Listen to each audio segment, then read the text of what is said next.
everybody. Welcome back to Fandomly Speaking, where each week we speak randomly about fandoms. I'm Liza. And I'm Melissa. And this week we are going to be getting random about the Empyrean season with a focus. Series? The Empyrean series, aka the Fourth Wing books. Fourth Wing. And we're kind of going to focus, we think, more on Onyx Storm, but we'll see what happens. And fair warning, if you haven't read any of these books, Fourth Wing, Iron Flame, and Onyx Storm, there will be spoilers. We'll be talking about everything we know. So many spoilers. Mm-hmm. Also, big important warning, we are two Gen X women who are unmasked and overstimulated. Very. So, and this week, we're a little extra of both. So... Welcome to the show. Yay. We hope that you're going to enjoy it, but we do want to warn you, it's going to go all over the place. Yeah. All over the place. There are no rails. There's no rails to go off of. No, no rails. We are railless. The week in geeking. Yeah. This week for me, you did a lot. I did a lot. Okay. Mm-hmm. I finished the Vampire Diaries by hate watching the last 2 seasons, even to the point where I always forget that there's an 8th season. So I texted Liza and I was like, oh, thank God I'm finally on the last season of the Vampire Diaries and it sucks so much. And you powered through. I get to the end and I'm like, oh God, there's more. There's another one. I finished it yesterday. I did watch Catching Fire last weekend after the podcast because I needed the trauma, as if we didn't have enough trauma. It's a lot from of trauma. Sunrise on the Reaping. I'm working my way through Crescent City on Audible and the Throne of Glass series. I'm almost finished with the 3rd book and I'm reading that on my Kindle. That kind of multitasking is crazy. It really is. But I'm super excited for the weekend because now that we are going to record our feelings here on the podcast about all of these books, I can now go listen to the Fantasy Fangirls podcast because I need someone to explain the books to me. Yeah, exactly. That's right. And they do it they do chunks of chapter. It's very organized. That's a good point. If you guys need us to explain this here, we're not going to do that. We can't. That's not what we're doing probably today. That's not what this is about. Oh, I've always said that on when I do Dr. Squish because there's such amazing artists like Mariah Elizabeth who do squishy art. And I'm like, this ain't going to be like that one. Just FYI, I can't do any of that. I'm not like that. This week, I also watched Catching Fire just for the trauma, and I cried within the first 15 minutes. I mean, I was like, I don't remember doing that the first time I watched that movie, but I definitely sobbed this time. I'm trying to finish up with their most recent Doctor Who. I had not watched all of Ncudi's season, so I'm trying to finish that up. And I did watch a little bit of that. Loving it. Yeah, I'm loving it. So I'm excited to finish up with Doctor Who. I don't know why I haven't finished Doctor Who already, but I'm excited to finish. And I've been reading Onyx Storm all week. That was my whole week. So I read that all week long. That was a lot. That was a whole lot. We were very busy with the geeking and the life. We were. The Empyrean series. Why do I keep saying season? Series. I think it's the N in Empyrean messes up my mouth. Also known as the Fourth Wing books. Fourth Wing. Overall, I enjoyed these books so much that when I finished Onyx Storm, I went back and read it over again. Mm-hmm. That might also be a function of finishing Onyx Storm and feeling like, what the fuck just happened? Yeah, that's right. Can someone please explain this to me? So I thought if I went back and reread all the books, Onyx Storm would make more sense. So what has happened, everyone, Melissa has come to class today. She has brought notes. She is prepared for today. I am going to fail the test. So I told you could copy off of my notes. That's right. Yeah, I'm going to copy off Melissa's notes. I tried.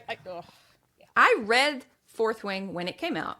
And then waited and read Iron Flame when it came out. And I really liked them a lot. I really loved those books just like everybody else did. And so I was excited to read this one. And I started it a week or so ago. And I'm like, about halfway through, I'm like, I did like these books, right? Like I did like them. I'm sure I did. Now, yeah, I did. I loved them. But this one was so hard to get into. I was about halfway through and we were at the point where we were at the mom's house before I was like, okay, finally, it's picking up. But man, I didn't know what was going on through about half this book. I think the problem with Onyx Storm is it suffers from 3rd book in a long series syndrome. I guess. I mean, there were so many new characters. Like you Yeah. texted me and you're like, I know I read the Yeah. other books, but I don't remember these Who people. is And I was this? like, that's because they weren't in the first 2 books. Yeah. New There's characters, new countries, new places, new dragons, new weird new things. rules. Yeah, and she'd just come out with a name, and I'm like, you have never said that name before, ever. Yeah. Who is that? Who is that person? And you Yeah. seem to think that they're significant somehow. I don't Yeah. seem to understand. And the other thing that I found weird about Onyx Storm was that there were so many side quests. So yay, Quest Squad! But they went to so many different places that I keep getting all of those travels, and when they happen Mishmashed. in the book, who's on them. What's Yeah. the one where Halden is flying around in his little basket? A basket. I got Halden in a basket. All right. You know, there was just it was so confusing. So confusing. It was. But I liked Sorry, it. I'm sorry. Go ahead. No, it's Yeah, okay. I did too. I liked it as well. I think that we should also make sure we say that both Melissa and I are aware of the controversy surrounding the Scottish Gaelic use of names in this book, Yes. and that we want to be culturally and historically sensitive to the fact that there are Scottish Gaelic names that Rebecca was not pronouncing right. I do want to say that I only have read these books through Audible, so I have only ever heard them mispronounced. So if you guys want to have a conversation about how they are properly pronounced, we would love that. We're not trying to be culturally insensitive if we mispronounce names. We want we want to get it right. Reading them the whole time, I was reading it as Basgaith. The reason people found out that they were being mispronounced was because of the Audible. The Audible is just butchering these names, and someone asked Rebecca about it, and she was like, yeah, that's how I told him to pronounce it. So, and that's not right. So that's the only way I've heard it. And so that's how it's going to come out. My Scottish ancestors are going to be disappointed in me. I have learned how to say some of the dragon names because it turns out I was almost saying them right in my head. But listening to, because I also have the books on Audible because... you know, and listening to the way she's pronouncing a lot of, not even just the dragon names, I'm like, what are you saying right now? I had no idea until, I don't know if it was your notes or some other notes I was reading. I had no idea that Mira's dragon Tiny was spelled the way it was spelled. I thought she was Tiny. Okay. So started. Let's get started. You're like, wait, that wasn't you guys getting started? No, 12 pages enough. So, get snacks. You might want to pause, get snacks, or whatever. This is good for like a long chore day. Yeah. You want to do and you want to listen to us. So I think the first thing that I wanted to just talk a little bit about Romantasy tropes. And at some point during the week, I was like, Liza, has anybody ever mentioned that they feel like Rebecca Yarros copied A Court of Thorns and like any of that stuff? You're like, not that I know of.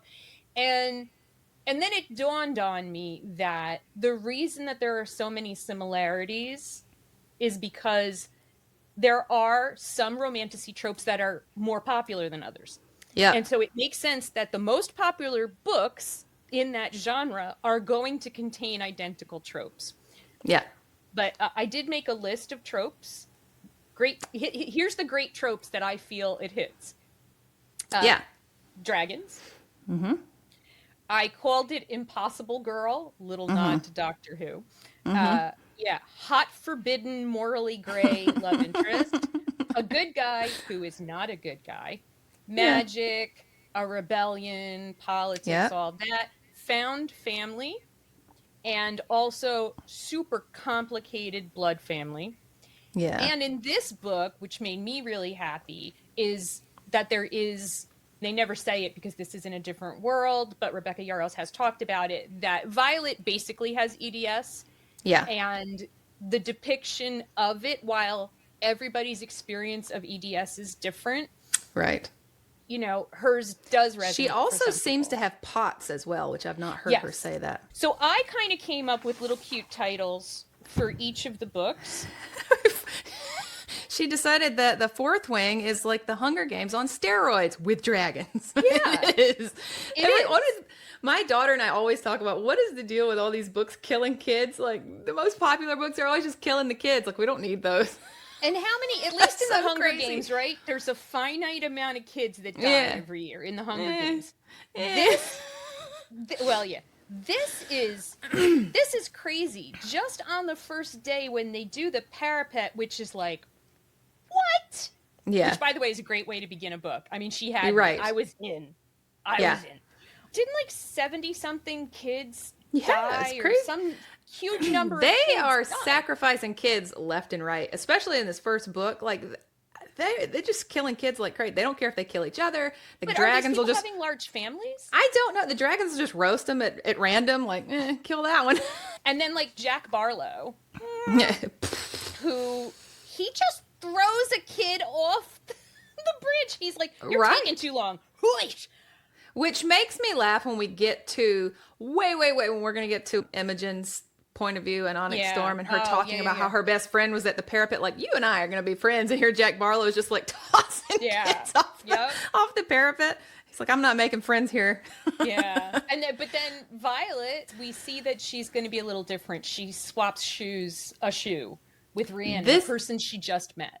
Yeah, this sets up the entire personality for Violet for the whole rest of the thing. Because even by the end, they're like, you have to stop saving people. Yes. Because the truth is, I don't care. I feel like I'm a pretty decent person. I wouldn't do that. I'm not giving anybody my shoe. Get your own shoes.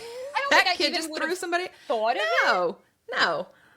Also, how would that help? One shoe seems like it just would make it. I don't know. I was just one grippy shoe. I was thinking the same thing. Rhiannon and Violet are probably not autistic because I wouldn't be able to think if I had two different shoes. Yeah, especially one of them didn't fit right. One's the wrong size. One's the right size. Yeah, same. I thought the same. I would be frozen. I would be like a cat that you put a coat on. You ever try to put clothes on a cat and they just fall over?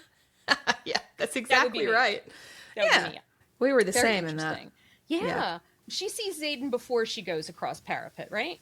I think so. Or whichever way. But the thing that is... very shortly after, if not. Yeah, so she sees him and she notices that he has golden flecks in his onyx eyes. How close is she Melissa? to him? They're golden. She can spot it from a mile away. She's got an eye for detail. Yeah. In eyes. Right. That was shiny. I know. I was like, girl, you're terrified of him. How are you looking that closely at his literal eyeballs? Literal eyeballs. And it's like, it's like Hunger Games on steroids with dragons. I figured the first book is like the one where Violet's bones are made of twigs. Yes. That's why every day she's breaking a bone. First of all, we need to talk about Dane. Because he's an asshole.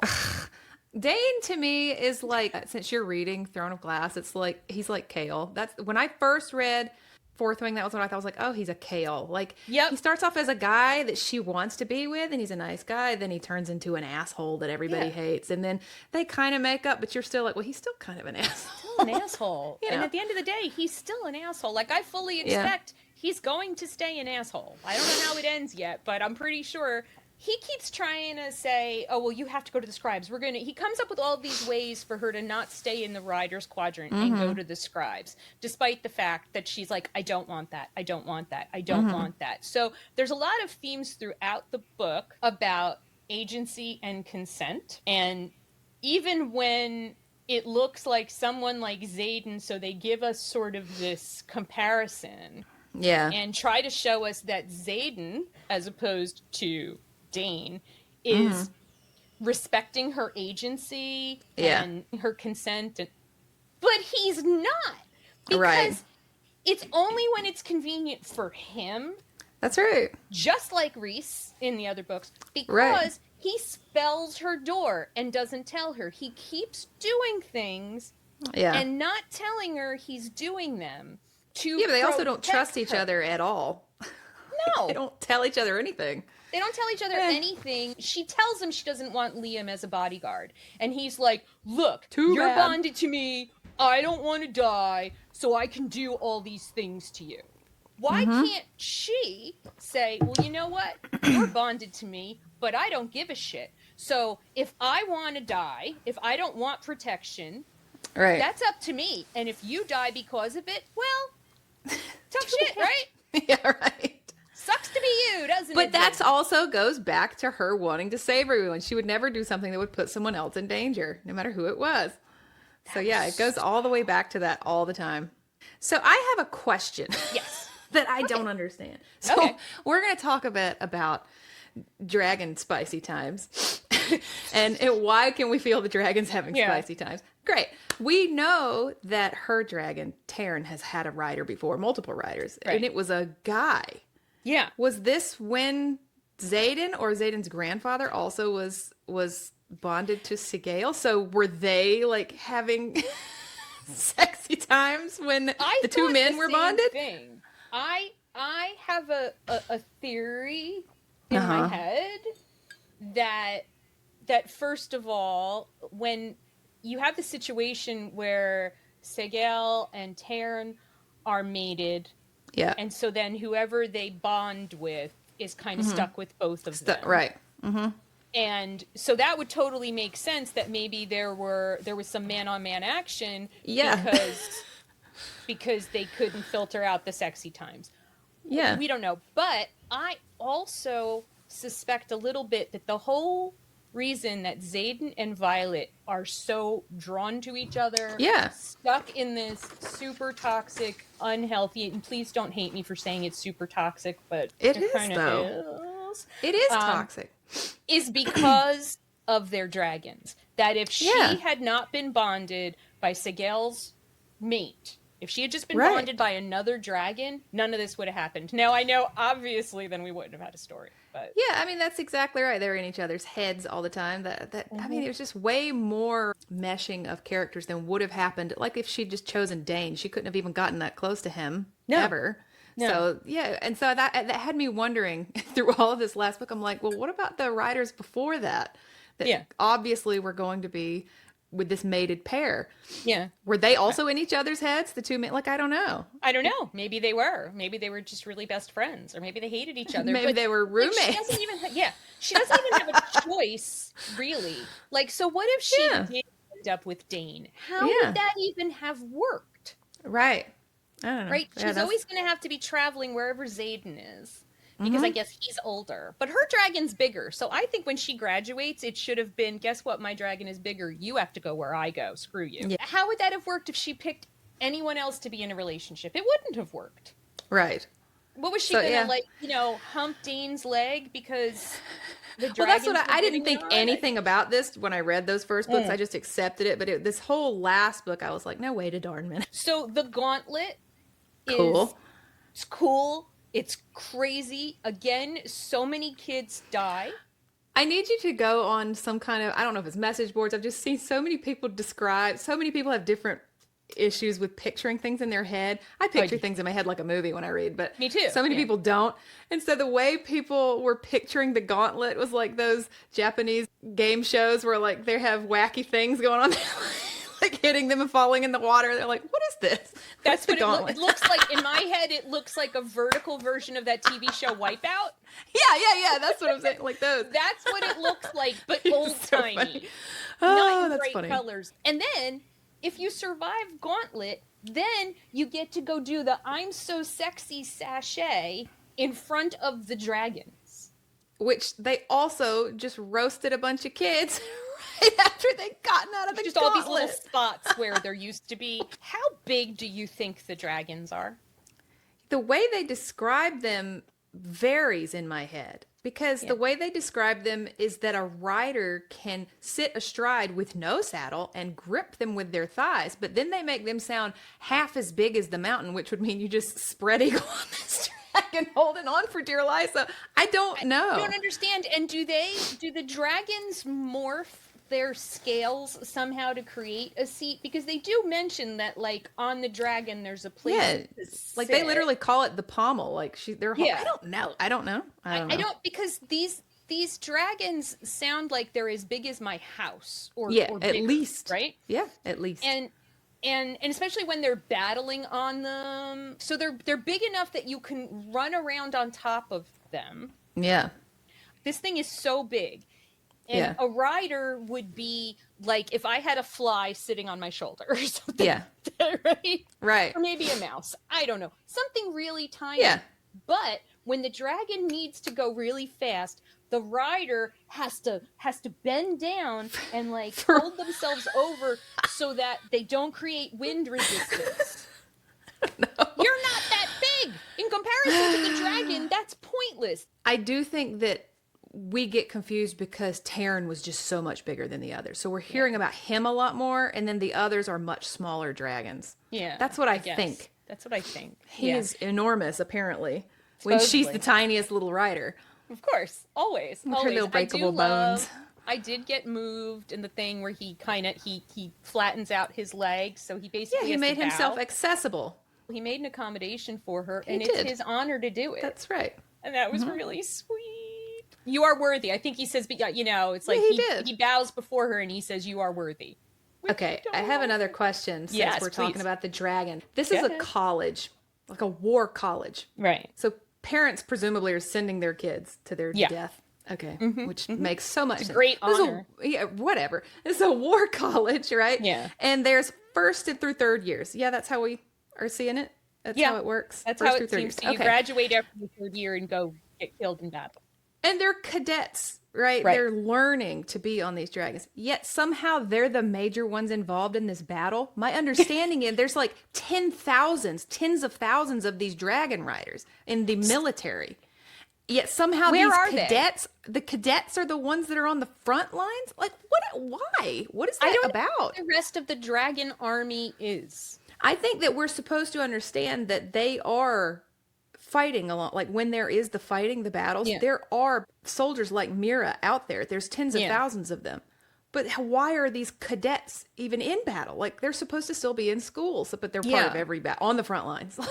Yeah, I mean, unless everybody, everybody's dying off. I mean, I know by Onyx Storm, they have to fight because all of the generals and the teachers and everybody are away fighting on other fronts. And so that's why Xaden's like, oh crap, I appear to be in charge. And, oh, hey, guess what? Students, yes, you are now going to fight the battle. And here we go. I get it then. Yeah. So let's go back to threshing and the dragon pairing. Yeah. I do have this vision of like how people walk in front of the dragons, but also the reason I asked you about size is like, how big is the plot of land that the dragons because the dragons line up. Mm-hmm. It's not like the size of my town. How long does it take to walk past all the dragons? Yes. There's 100 dragons 101 dragons willing to pair. Wouldn't that take a long time? But in the book, it doesn't sound like it takes a long time. I don't know. It doesn't make sense. It's supposed to just be in a field. Yeah. And then there's the little tiny Andarna who we all love. Mm-hmm. And she ends up bonding with her, but also the dragon that everybody wanted, but especially like Jack and Orin and all these other jerk-offs. They were like, I'm going to partner with me. And I'm wondering, why do dragons partner with assholes? Yeah, I wonder that as well. And they bond. This bond is unbreakable, and they get so attached to their little humans. I'm like, but he's a terrible person, and you can see that he's a terrible person. Like, why do you? I think it's just cruelty, right? Like, well, that's why it's the same dragons that just burn people for no reason. Right. Like, I don't like you, Prior. You're gone. But Jack's dragon does show that he has really bad bonding choice making skills because he's already had like 4 riders before Jack. Yeah. This should have been a clue. This dragon should not be allowed to bond because his riders keep dying. True that. So the dragons can make bad decisions as well. I guess so. I don't know. So we all hate Jack. There's a whole thing going on. She drops a mountain on Jack. Yeah. She like wields her lightning really, really, really for the first time, other than the time she wielded lightning while having an orgasm with Xaden. Burns the college down. She's so lucky she did not kill anyone. Oh my god. The amount of times that she could have killed someone with her lightning because she's all over the place with it. Right, exactly. She's lucky that she isn't setting more stuff on fire. There's this battle at Athbine, right? That's the one where it's a real battle, but they thought they were going on war games, but oops. That's right. That's what the Dane wyvern. reads her memories and Yes! And that's sends them to why. Athbe. Dane listens to his, he tells his stupid father. He goes and he does his little, like, I have to follow the rules, even if it's going to kill Violet, because I'm a rule follower. I'm a rule follower. Yeah, that's exactly right. So he goes and he tells his daddy.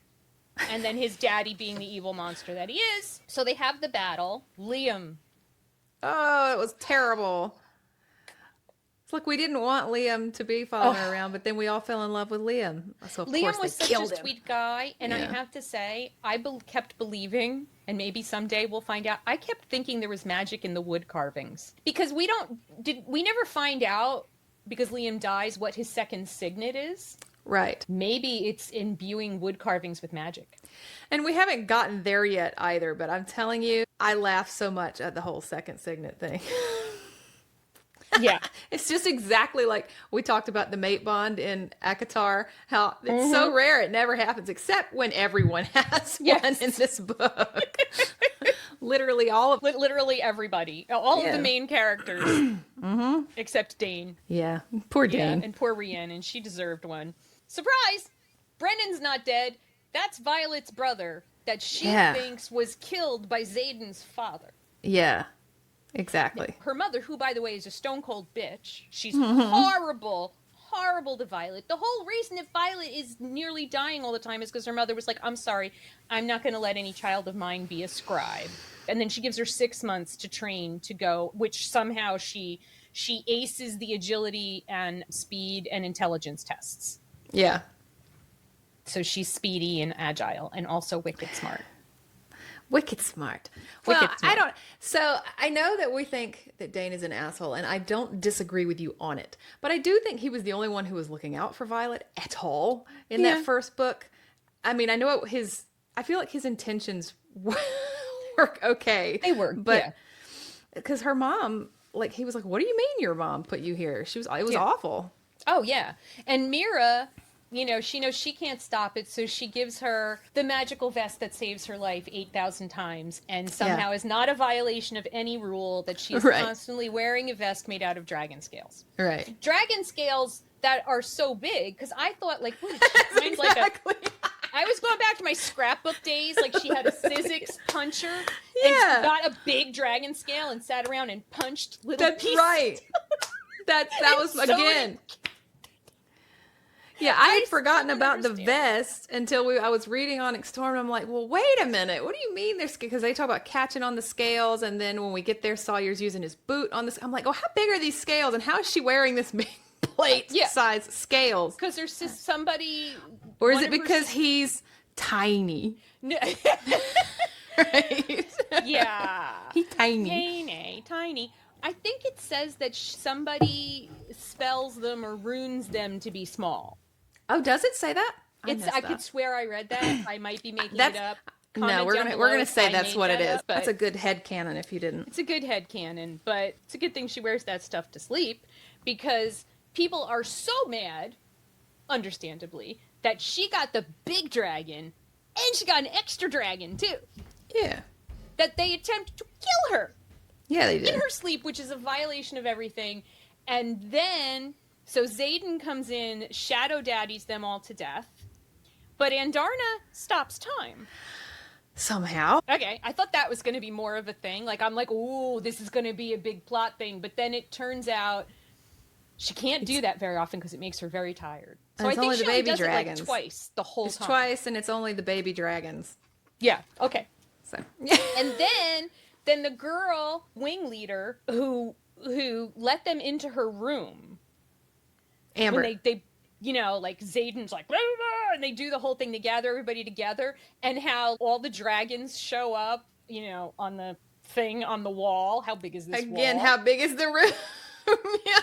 And like all the other students just move away from her because they're like, oh yeah, this is going to get warm. And I love it, like, when you see their tongue unroll, the fire's coming. And she, blasts her into cinders, and then her dragon just, like, screams. And I'm like, oh, I feel so bad for her dragon. But presumably, her dragon knew what she was doing as well, right? And supported it, because otherwise, wouldn't the dragon have said, you really shouldn't do this? Correct. That's what I'm saying. Like, they have bad writers. They have to be bad. Well, you know, bad there dragons. is a theory. There's a theory I've seen bandied about that dragons are not necessarily the good guys. Yeah. And I don't think they claim to be, because they claim that like their humans are kind of beneath them. They're using the humans. Yeah. Let me see if I understand this. The dragons bond with the humans, Right. so that the humans will put up the wards that protect the hatching grounds. Is that right? Is that what the I reimagine is? think so. I think so. Like I said, it's convoluted in my head. You would think whole there would reasoning. be another way the dragons could facilitate that. Yeah, but because even like you can tell Taryn loves Violet so much, but even the whole time he's like, "You don't tell me what to do ever. I'm not doing what you say just because you say so." And we know it's not just him, because we see Riddick and his he has a fight with his dragon more than once. Sawyer argues with his dragon, so we know that the other dragons also are like trying to stop or tell their people to do something or not do something. But in this case, I guess her dragon was like, well, if you get caught, I'm going to scream really loud when they burn you. Just so you know, I promise I'll scream really loud for you. Oh, it's going to break my heart, but you do you, girl. Yep. Yeah, so Brennan is alive, and everyone's been lying to Violet her whole life. Well, actually, in this one, with Brennan being alive, I think, what has he been dead for, like 5 years or so? But we find out in Onyx Storm, they've been lying to her whole life. Whole life. Yeah. Whole entire, everyone. But, you know. And we still don't know the truth. And she's also like, wait, Xaden, you are part of the rebellion? Wait, what's going on? Yeah. So complicated. It is. Yeah. But I love the book so much. I think particularly Fourth Wing will make an excellent movie. I think maybe they're making a series out of this. Oh, are they? I haven't heard they're one way or the doing other. something. That's so weird. I don't know what I'd rather see. If I'd rather see a movie or a series. You know, a series of movies. But see, it's so hard to make blockbusters and make money anymore. Yeah. Yeah. That it might end up like a limited series. And unfortunately, people, like we as viewers, we expect all the TV streaming series to be blockbusters now. Like we want an hour and a half long Hollywood style movie. But as we a want series. 12 episodes. Yeah, exactly. Right. So yeah, I get it. But I think that the action in this book, like in my head, this book was so cool. It was. And I think that's why everybody fell in love with it. That's why I said, I know I liked these books. I really did. So Iron Flames, which I like to call, can you see the title? I can. So Melissa has dubbed Iron Flames my house, my chair, my woman. I'm sorry. That scene is so hot. Oh, man, I want a throne. It's all hot until you realize by Onyx Storm when Taryn's like, yeah, we watched the whole thing. We're there. I know. We're always there. Like, ew. Somewhat less hot in that respect. Yeah. So Iron Flames, I did really like this book too. I liked it. But we started, I think like 3/4 of the way or even halfway through this book, I start getting confused. Okay. Because we start, the political intrigue really starts to happen here. And the way she was describing like their goals doesn't make sense what their goals are. Yeah. The things like what they're trying to accomplish by the end of this book. It's like, well, what do you mean? What does that mean? I don't understand what any of this means. Yeah, I agree with you. This one's a bit hard with the whole, they're trying to fight Venin. So they have these daggers that are imbued, but they can only be imbued once or twice. And so they have to make a forge that makes better daggers. And so they has to be lit up with something called a luminary. And in my mind, I'm like, understanding. I don't understand anything. Like, I don't know. Okay. You just explained that to me because I didn't even have that basic an understanding. Like, I think I have somewhere in the notes. I don't know. There's a forge, there's a luminary. I have no idea what's going on. I just know we have to keep going around trying to get things. Well, in the first book, the reason he is with these people from Poor Emil, his ex-girlfriend and the Griffin Riders, is because he's giving them daggers. these daggers. That the only thing that can kill Venin, but they only work like once or twice, right? Right. So they have to be imbued with something. Somebody's something. What is it? I don't know. Something that, are they getting that from the ward stone at Basgaith? I don't know. Is that why he's smuggling them out? I don't know. I don't know. I do think these things are supposed to be going to the outposts, like where Mira is and stuff like that. So presumably, he's getting them from. And presumably, the soldiers that are out there in the field, like Mira, they know the Venin are real. Correct. Yes, they do. But Mira never tells Violet. Yeah. How does she not know? Who were they fighting? Now I can't remember that whole thing. Because it says, okay, so here's the thing. You read it more politics. recently. Here's the politics that are confusing to me. Navarre and Poramil. Yeah. Whatever. Okay, right? So they're enemies. They're but they're also trading partners. Mm-hmm. But they're at war with each other-ish. I think they're enemies politically, like that's what they tell the citizens, right? Like this is what we tell the citizens. Those are the ones that are attacking us. The Griffin Riders are the bad guys. That's who we're getting attacked by. But in secret, they're trading with them. At the very least, Xaden is. Yeah. But no, even they supposedly early on in the first book, she says that they are that the I can never say the people over in the P country. Poramil is how they say it on the. Poramil. We're not really sure that that's what it's called. The Poromish. In my head, I kept calling it Pomeranian. Yeah, the Pomeranian people. Sometimes the Poromish. When I'm reading a book, I see something, and so I make up a name, and that's it in my head. So it's always going to be Pomeranian. Like the Shadow Slingers. Shadow Slinger, man. But it says that that the people from Pomeranian are greedy and eat. That's the explanation for the war. It's like, wait, we're trading partners, so why do they keep trying to invade us? Oh, because they're really greedy. But it turns out I don't think they've been doing it hasn't been them all along. No, right. It's these attacks from the Venin, and why are the Venin attacking? Do we ever get an answer? Because they used up all their land. All their land is dry and gray now. Yeah, but I want you to think about that as well. If they're draining everywhere, eventually the world will all be drained. And then what? Like the whole thing still doesn't make sense. Not really. No. It's a strange. I don't know what the Venin end game is here. Well, that's sure that's what I'm saying. I don't know what are you trying to accomplish? Yeah. Teenage Andarna is hysterical. I love Teenage Andarna. Oh, I just love her in general, but she was a hoot. She reminded me of Teenage Groot. Yeah, I didn't ever think of that until you put this here. I'm like, that's true. Yeah. She does. Really sassy. Really sassy. She's fun. And it gets more confusing because, like, she grows really fast and faster than she's supposed to. And it's all like, what is going on with this dragon? And she's asleep half the book. Yeah. The teachers really want her to develop her lightning skills. So they're trying to train her. So they have to kill her. Constantly, like, every day. Yeah. How is she alive? Like, so, first of all, this is where, to me, I have to suspend my disbelief on her having a chronic illness. Right. Right? Because I have MS. Mm-hmm. There are people who get diagnosed with MS, go on to have a perfectly normal life and do things like run marathons, triathlons, and climb Mount Everest. Right. Some of us don't get that kind. Some of us get the kind where, like right now, I am wearing a full torso brace to sit upright in a chair. Okay? Yeah. Now, we know Violet's EDS is bad enough that she subluxates joints. All the time. Constantly. Just walking down the stairs.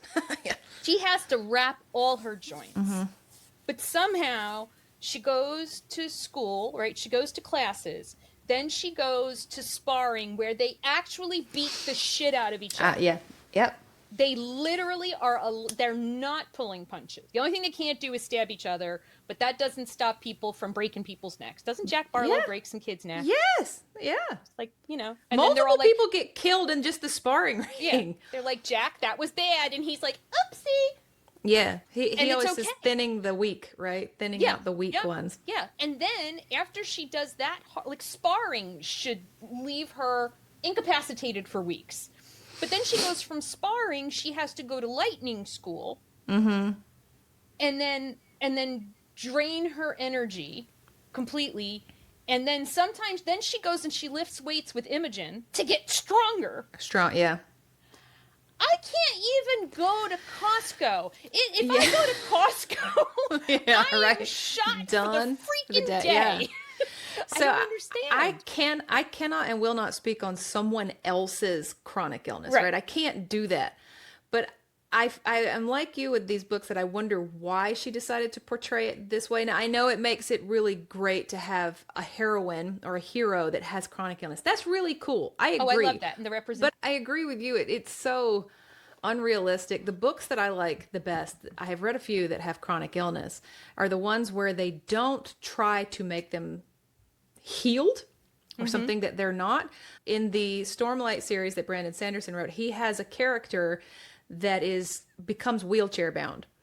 And this is in a world where they can regrow limbs, they can restore sight, they can pretty much heal everything. And she is not able to be healed, and she is still a really cool, really a strong character. And I think that was the right decision to make, is like, she is still a really amazing character, even though she's not healed from this. So that's when we see Violet, it's like, yeah, she does have EDS, but she can just be healed at the end of the day by a mender.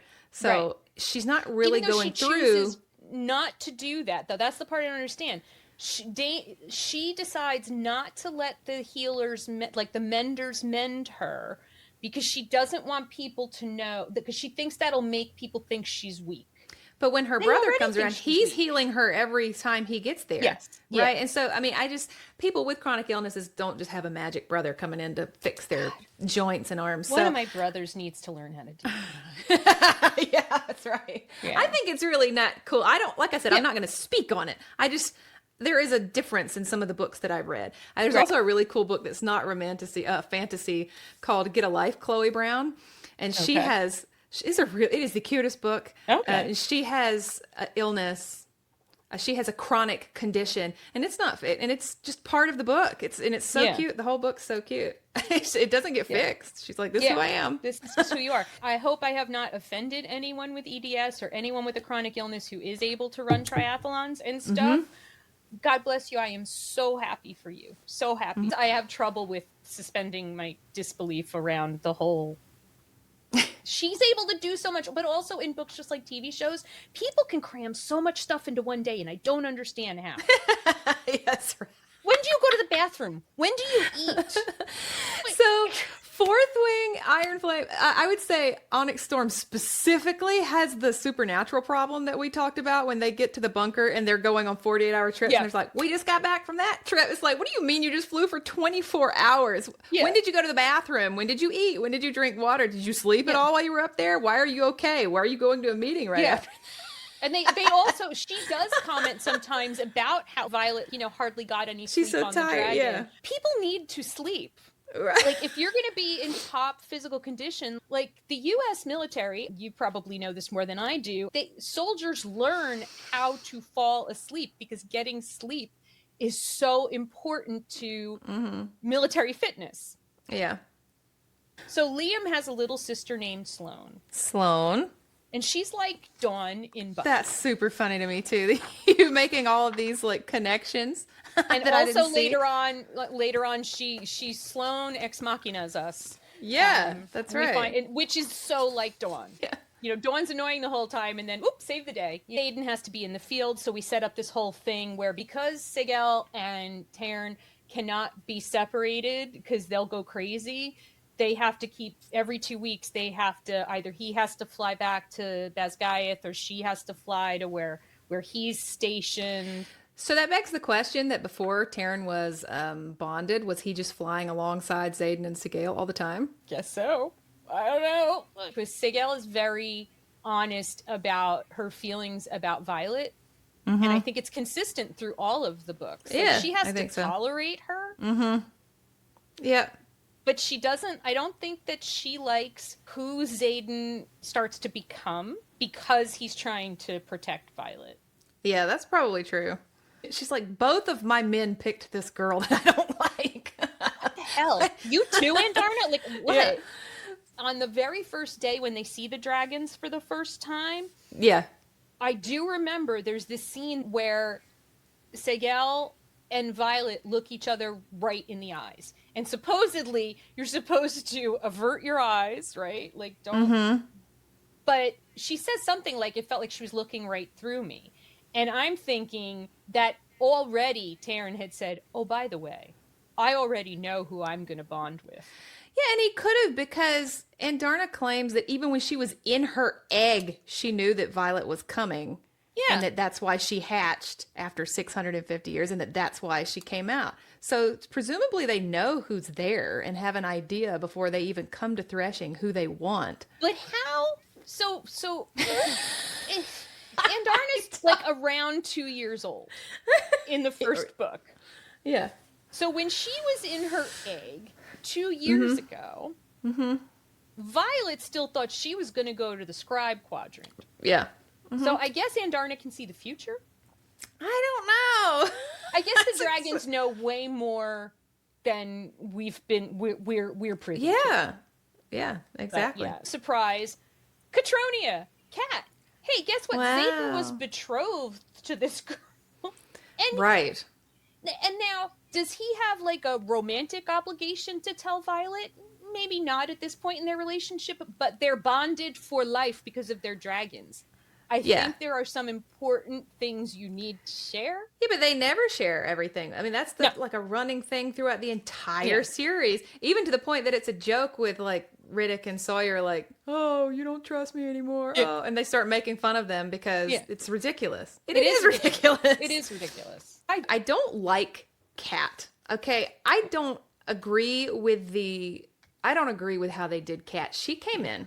She's a whole bitch. And then she comes in and she, like, if there's a woman or a young woman or a girl who comes half naked to my boyfriend's room and is messing with my emotions and messing with my relationship, and then she makes some pithy, jokey comments, so now we're best friends, that's so stupid. I wouldn't like her forever and ever. Do you know what I mean? Like, there's no way Violet just changes. I mean, it is Violet. I guess we were talking about how she is.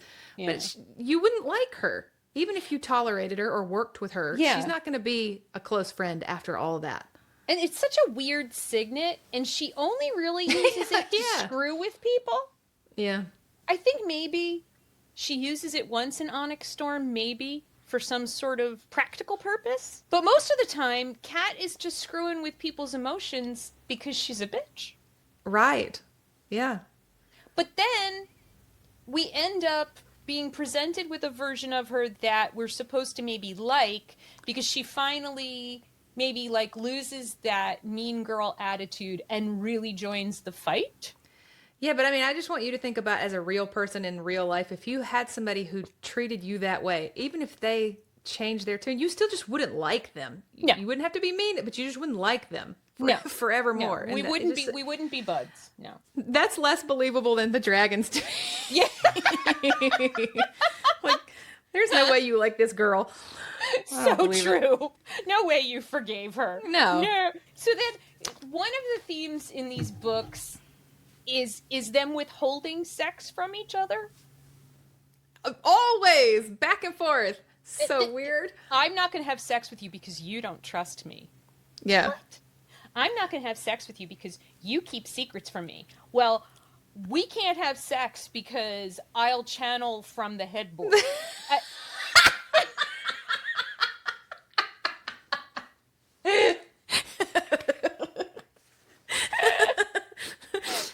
scene was so weird. It happens to all of us, I guess. Damn those headboards. It's like they finally had sex in a bed and they ruined the furniture anyway. Again. Yeah, that's right. Again. Oh my God. That was so weird. Oh, we all love Riddick, right? Yes. And Rhiannon. And we love Sawyer. Yeah, the four, the Quest Squad or whatever they are. Quest what are the Squad. Four friends? Yeah, I love the four friends. I start to fall for Imogen in this book because she shows that like her loyalty is to Xaden. Mm-hmm. And she's making that really clear to Violet, like, I'm going to help you, but not to help you. Not because of you. Yeah. Just to be clear. This is another book where like a whole bunch of things happened. A whole bunch. take way too long. We want to get to Onyx Storm. But so basically, they learn how they go to interrogation school. Yeah. Then they kidnap you and your squad. They give you some sort of a tonic that prevents you from being able to connect to your dragons. And which presumably they would tell the dragons, hey, we're going to kidnap your... Now, this was the first time it had ever been used. So this is where we start learning that what's going on in Basgaith is maybe a little shady. Because they'd never used that serum before. Even in the training. Yeah, the dragons didn't know this was a thing. They were pissed. Yeah. Okay. So this was the first time it hit. And it was because of this whole thing with Nolan and Jack that's was being developed. Okay.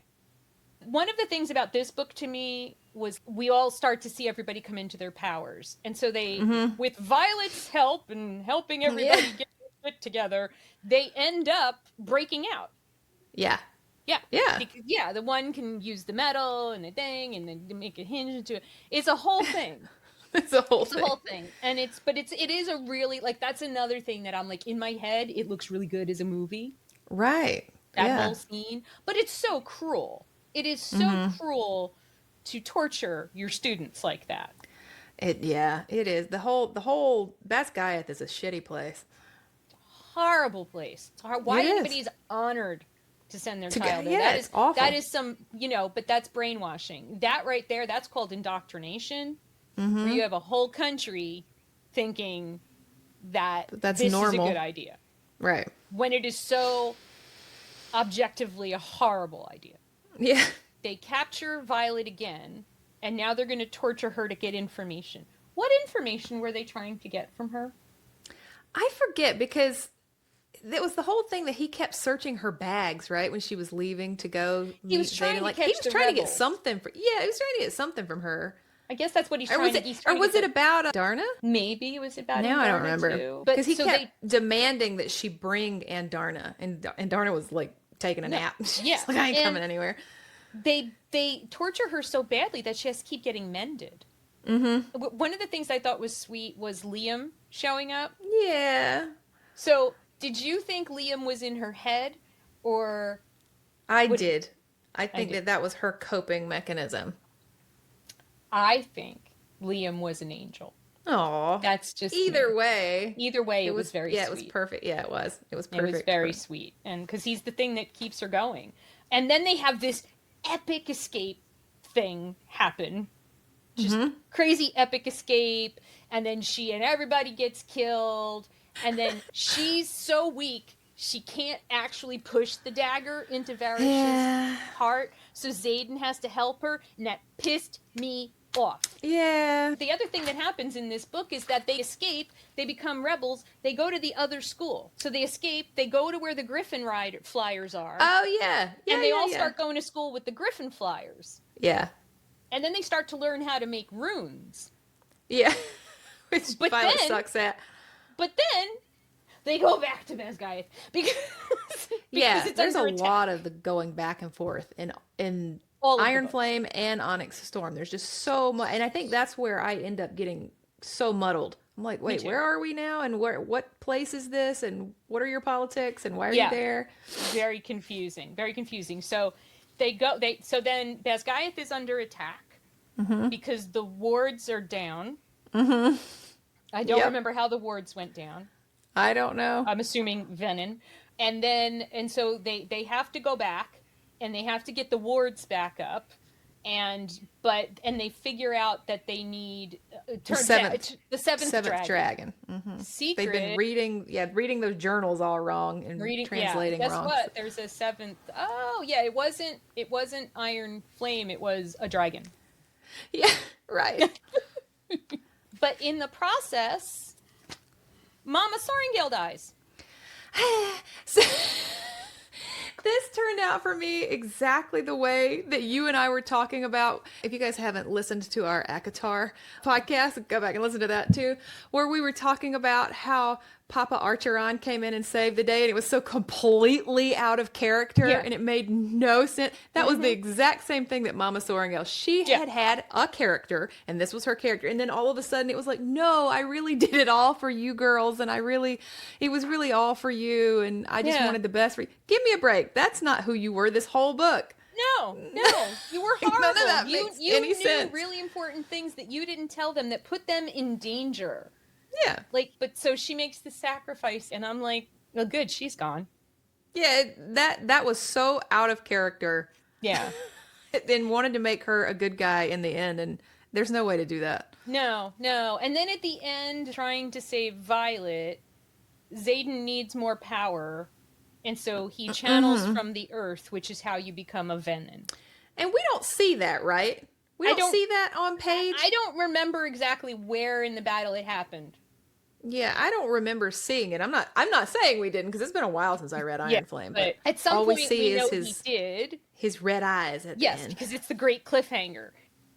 I just have this vision of him turning around and the camera zooms in on his eyes and he's got red rings and it's like... To be continued. Play the Mockingjay song. Yeah. You know? Yeah. Right. It was a good cliffhanger. It was a good cliffhanger. Really good. I mean, I went right from I did not stop. I did not pass go. I went like, oh my God, download next book. Yeah, I had to wait a frickin' year and a half to see what happened to Xaden. That's why I don't like reading a series before it's finished. I know. You remember in the beginning, in our very first episode of this podcast, I mentioned that I read Onyx Storm and I got pissed off because I figured out near the end of the book that it wasn't the last book. Yeah. Yep. I thought it was. It's such a disappointment when you do that. And it's going to be a really long time. Thank God there's a lot going on in Onyx Storm because we're not going to get another book for years. Yeah.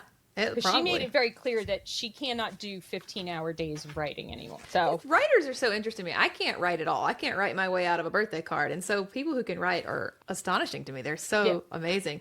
But there's some writers who literally crank out a book a month. And then there's some who are like, I can't do that. And I'll hear them talking to each other like in panels and stuff. And they're like, how do you do that? Yeah. You know, so interesting how different people's minds work. Yeah. And I think it's easier depending on what your life situation is. Like Rebecca Yarros has like 3 sons, I think. Mm-hmm. She's got kids.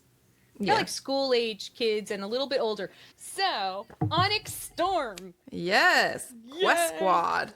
Quest Squad. So Melissa says she has read the books, just one right after the other, and then went back and reread them. She is really up to date on these books. I read each one when it came out. And as I was reading Onyx Storm, I was so confused throughout the majority of this book. So I'm hoping we get some clarity today. I don't think so. Because I've read the books twice, and and we had this conversation on text last night, we were both really struggling with trying to summarize Onyx Storm because oh God, so much happens. So much happens. It jumps back and forth more than any of the other books. Yeah, I feel like it does. It really does. And there's a lot of traveling. Yeah, it was actually quite jarring to me when they kept ending up at school. I'm like, what do you mean you're back at school?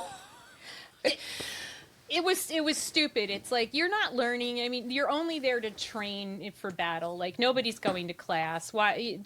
It's stupid.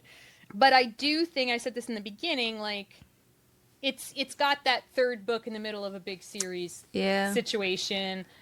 It needs to set up a lot of new places, new characters, and it felt like too much. Well, it was too much for my brain. I don't know if it was everybody.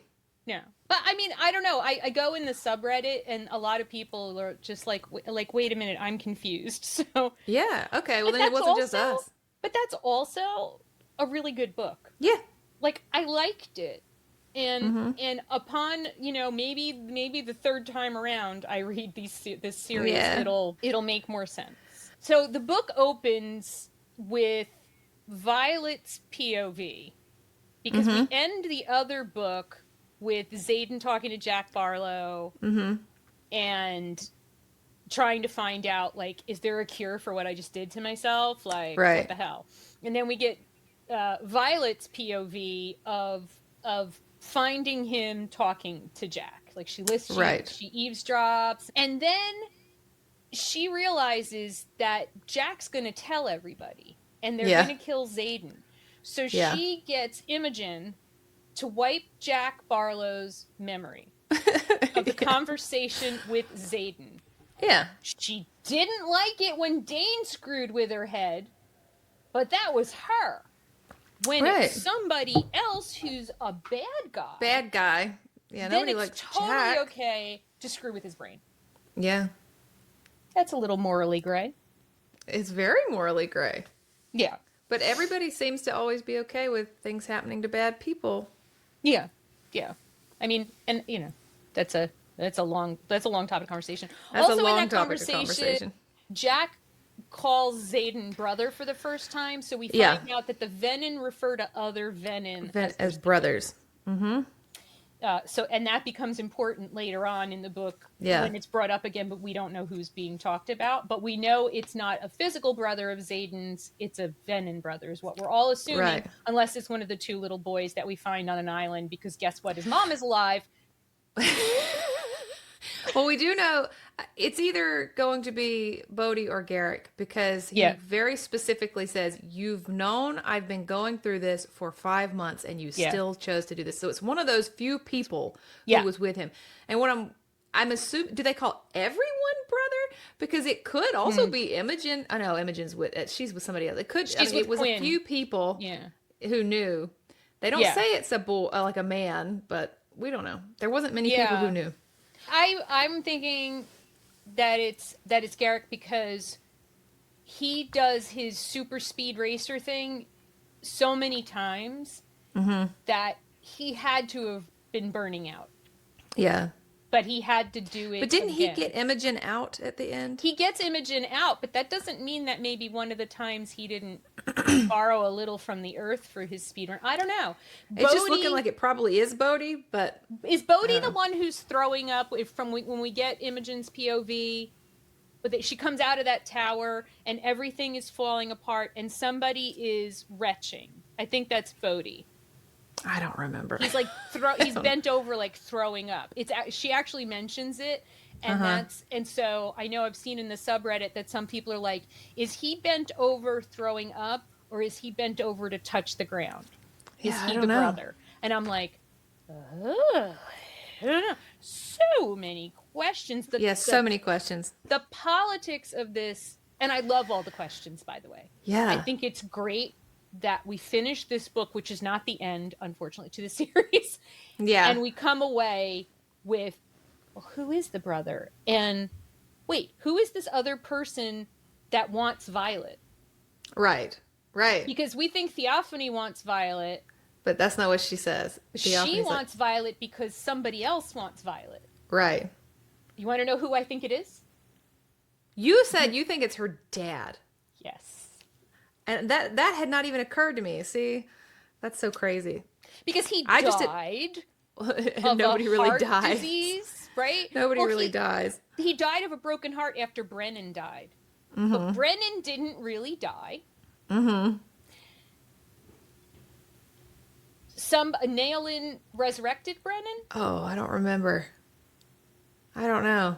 There's the possibility that Brennan and Nailin were in a relationship. And so maybe Nailin went, and I'm totally botching his name, I'm sure, went Venin in order to try to save Brennan.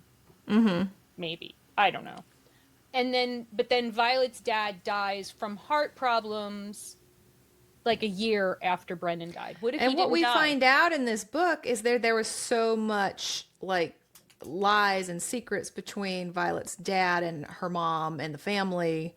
So yeah, we don't really know. I mean, massive. And then we find out that, and I guess it was her dad's idea to take her to the islands to get her dedicated to the goddess Dun. I call her Dun. They say Dune. Yeah, the Audible calls her Dune. Yeah. I don't know. That sounds weird. And then I think Dune, and then I think Arrakis Desert Planet. And so he brought her there, and they were going to try to have her consecrated because supposedly he thought that would heal her. Yeah, he was trying to fix her. Yeah. So we know he's already a person who from the outset is going to look for a magical solution to a problem. And we find out he's got all these secrets. He's got a journal with 6 locks on it. It's all complicated. He's got hidden journals that some merchant on an island has. Right. He's got so many secrets. So many. Why not have one more big secret? That's true. And that didn't even occur to me. I just had accepted he was dead. I hadn't even thought that through. So that's pretty interesting. I'll have to think on that one. Does that mean he's Venin then? That's what I'm thinking. Yeah. I'm thinking like he's like a big Venin guy now.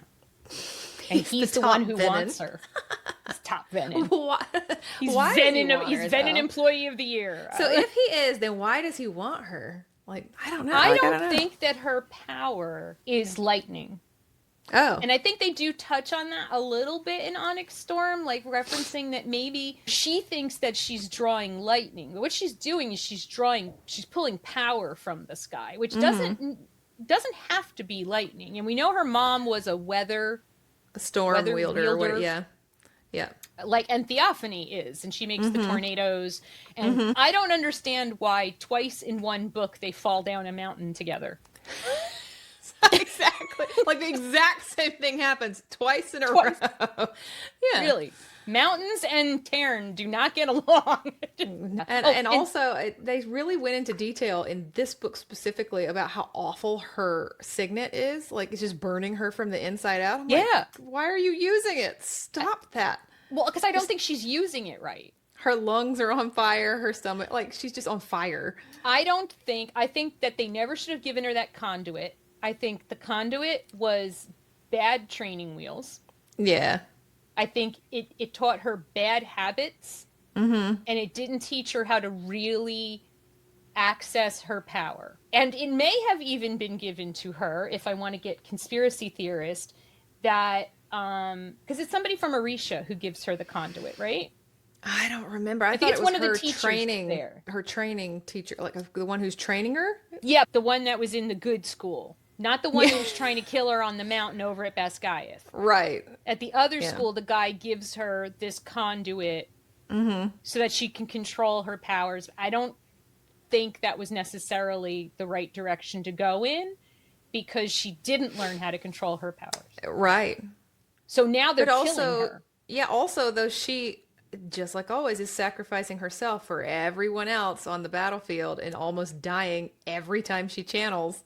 Yeah. I'm like, oh, you just burn yourself up from the inside out. She was not taught how to do it. Maybe in an ideal world where all of this wasn't coming to a head, if she just went to Basgaith and it was a more normal experience, by the time she was a third year, she would have had more time. There's only ever like one signet wielder of this signet, so who's supposed to teach her how to use this? Like, I don't know. But I do know that the last time that a shadow slinger, a shadow wielder, and a lightning wielder fought together at the same time was in the Great War, and won. Yeah. So, there's that. And then, like, Violet still not understanding her power on the one hand, like her power and her worth as a person on the one hand, and on the other hand, she's going to like these different countries and these islands, and she's meeting with heads of state and making demands and being sassy. And I'm like, oh, okay, where's that coming from? Yeah, again, as a cadet, as a college student, basically. Yeah. And she thinks that Theophany wants her because she wants to get to Xaden. Like, she doesn't even understand that, no, it's you. Yeah. He's nothing. Forget him. Ignore him. Yeah, and but also, in her mind, he's everything, right? Eye roll. In her mind, he's everything. He's everything. Mm-hmm. So once again, we're gonna try and kill the children. So we have them signet sparring. Yeah, right. So now they're gonna actually use their signet powers against each other to train. Yeah. Doesn't that seem like a really bad idea? Yeah, because you would think that they would need all of the able-bodied signet wielders that they have, all of the dragon riders that they have, and like maybe we can spare a few. Especially at this point. at this point. And they've only had their signets for less than a year. Mm-hmm. You know? I was like, we're doing what now?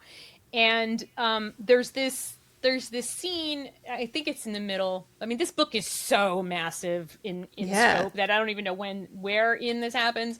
But so Xaden is now a professor. Oh, I forgot that part. Yeah, he is. Professors cannot have sexy times with students. They got that rule.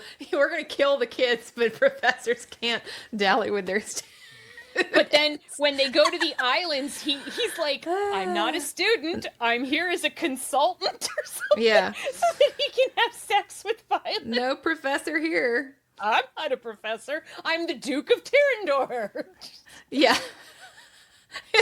Well, when you say it like that, it just sounds ridiculous, Melissa. Well, I know. It's just but he's also a professor, and he's the Duke, apparently. And then Eric, call him Eric in my head. I don't know what she says in the book. I think she says Auric. Yeah, he's super cool. Yeah, I like him. I like his character. I really love his character, and his brother is such a douchebag. And the fact that Violet dated Halden. Yeah, so I kind of see him as like the prince from Shrek. You know what I mean? Like that's how I picture him. Like that's who he is. Yes. Oh my God! Now that's how I'm gonna have to see him forever. That's how he acts. The whole thing that like the grown-ups put together the first quest squad, and they include people who cannot ride dragons. Right. So then so Grady and Halden and I guess his guards, they have to be carried in like little bath. Yeah. I just have this vision of them like in little toddler booster seats being carried in their little. That's it's so stupid. Mm-hmm. The first quest to get the Citrine. I don't understand. And let me tell you, if there was one part of the book, I kept having to rewind. I'm listening to it on Audible. I kept having to rewind, and I'm like, did I miss something? No, I didn't. I still don't know what we're talking about. What are we talking about? What was the Citrine? Why do they have it? Why did it break? None of that made sense. And I thought when it broke, like they found it and it was like broken. Mm-hmm. And so I figured, well, the queen's not going to want it now. Yeah. But she's like, hey, thanks for the broken rock. You have full access to my library. And oh, by the way, I'm going to show up and defend you and get you all pardoned for being rebels. And I'm like, they gave you a broken rock?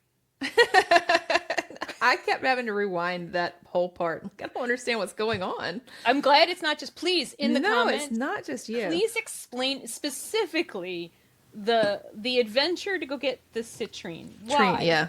Why were we doing it? What did we get out of it? We got some books and a pardon, but we didn't know we were going to get the pardon. My favorite part of your notes here, he said, Dane's dad is also an asshole, and you were so angry at Dane, you put, and Dane is an asshole. Like, people, buy Onyx Storm. Melissa has still not forgiven Dane. She is holding on to this grudge real hard. I am. And they try to do that redemption thing with him too. And it's like, no. So when he first discloses his signet back in the first book, he says he has to be touching people's temples, right? Now, as we know, they continue to develop their signets. Right. So I imagine by the time we're in Onyx Storm, Dane can steal your memories by just touching you. Right. Like, presumably. But he never tells anybody that. But he touched her face at some other point. And, I mean, it turns out he'd been stealing her memories. Yeah. From the beginning. She's so pissed about Dane, right? That, he stole her memories, that he tries to do it again. He tries to force her in that scene where the girl gets gets fried, right?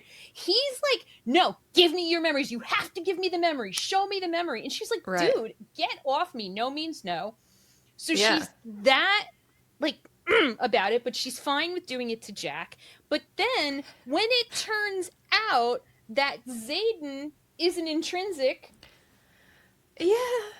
Who does she never sit back and say, wait a minute, all that time that the back of my head would tingle when he was Yeah. in the room, was he reading my mind? So what we see about Violet is that she is okay with things when it suits her and really indignant about things when it's done to her. Would you like to tell us about the dinner party that goes awry? Well, there's two dinner parties, so which one are we talking about? The first one with the tigers or the second one with the cake? The first one with the white panthers. They were... Oh, where Yes. Lord Farquaad had been caught stealing. What Lord bag?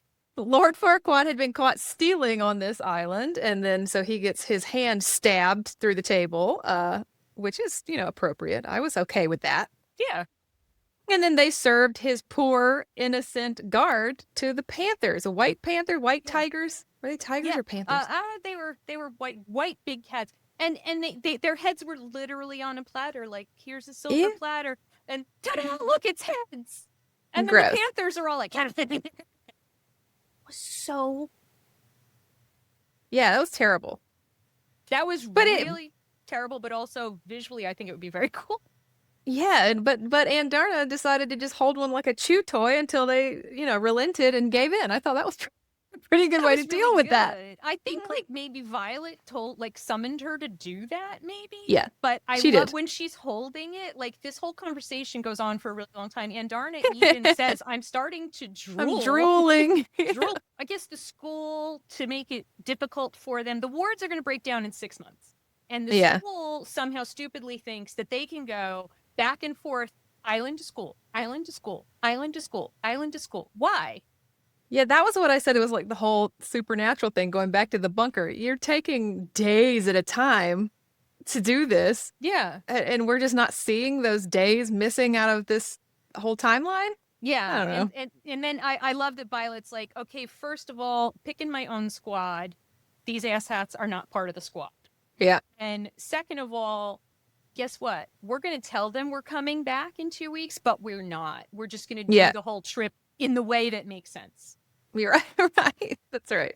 Yeah. So then they go to an island. Yes. Would you like to tell us about the second dinner party? Well, we get to meet Xaden's mom.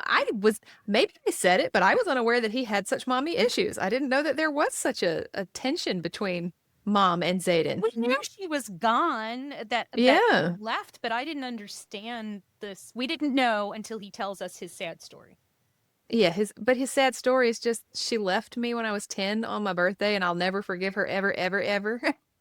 Dude, Because okay, she- you're grown. But he had chocolate cake that birthday. And so now I guess he's going to always associate, well, now he's really going to associate chocolate cake with trauma. Trauma. Yeah, so they were, but you have in your notes that why did she poison it? But she didn't know, right? She didn't know it was poisoned. The mom didn't. I think maybe she did not know. It was her husband Yeah. who had poisoned the That cake. was one of those. It's kind of like the Princess Bride, with the poison. Like, you think that, I think that, because Violet also poisoned them with the Aramint tea stuff. All right. Uh-huh. Had him over there And- throwing up. And so so they cross poison each other on the island where Xaden's mom is. Now Xaden has two half brothers apparently. Half brothers. Yep. Which he does not seem pleased about. I thought it could go either way. I thought it could go like he could be really excited about this and amazed and but that's not how it went. Finding out that you have a half sibling that you knew nothing about is at first very traumatic. Traumatic. Yep. And then when you sit with it for a while, then you're like, I think maybe I'd like to get to know this person. But Right. he had no time. I mean, you need a lot of time to get from point A to point B on that Yeah. one. He had no time. And he Yeah. didn't even know she was there. Right. I mean, can you Right. imagine they come down to the dock to, because like you said, like every island has like a weird greeting ritual. Yeah, every island had like a weird test. This weird test for people who came, because presumably it wasn't just for them. So they have this weird testing to test people who come to the island, which I find very strange. It was very weird, but yeah, so like she shows up at the dock and it's like, welcome to our island. Mom? Mummy. Where does Xaden like break everybody's bones? Huh? When did this happen? It's on one of the islands because maybe it's the one with the Panthers, or maybe it's he does this thing where Violet realizes all of a sudden everybody's like bones are breaking and it's him. Because he had channeled. He channeled from her conduit, which means he had to go get it out of her bag. Oh, now I'm confused. I thought it was I'm when her confused, conduit had broken by the lightning, and then he channeled from the stone or whatever that was inside it. Oh, okay. And I don't understand why you can't channel from the ground on an island. Yeah, there was no magic there's only magic on the continent, and all these islands are not on the continent. So Okay. there was no magic out there. All right. Maybe because there's no dragons. Right. I don't know. So he channels again and he kills a whole bunch of people in the process, and it's really gruesome. And that had to have happened on the last island, maybe, because that's when Riddick saw his eyes and was like, I know your secret. You're right. That is, it was I whatever know the what's last happened. island was. Yeah. And so she ended up having to tell Riddick, and Riddick said, you have to tell Sawyer and Rhiannon. Yeah. Everybody needs to know that. And I think what's interesting about this whole situation with the Venin thing in Xaden is I think it's a really good metaphor for loving someone with an addiction problem. Yeah. Yeah, that's true. It's, you keep trying to help them, but fix them. They're the only ones who can help themselves. Yeah. And it's really, really, really painful. And your friends watching you try to keep making excuses for the person with the addiction. Yeah. And you're keeping secrets from your friends because you're trying to protect this person. So I thought that was a really good. That's a really interesting take. See, I hadn't thought of any of that either. That's an interesting take. It's a really good point because her family, her friends are all like, he's going to hurt you. And she keeps going, he's not going to hurt me. Yep, you always say that. Unfortunately, he's the only one who can stop him from doing it. They do that whole thing where, I guess in this book, where they're all once they all know, they all start, like, Xaden's never allowed to be alone. And everybody's, especially it's Bodhi and Garrett, they're always with him. Yeah. But that's not, what is that going to do? If he's going to channel, he's going to channel. You watching him is not going to stop him. I think they've made like this pact that if that happens, they all think that they're gonna kill him before he goes too far. That was the whole thing, right? Everyone has a dagger. If he goes too far, I'll kill him first. I promise. No, they're not going to clearly Violet because wouldn't. he does it again, and they don't kill him. Right. That's right.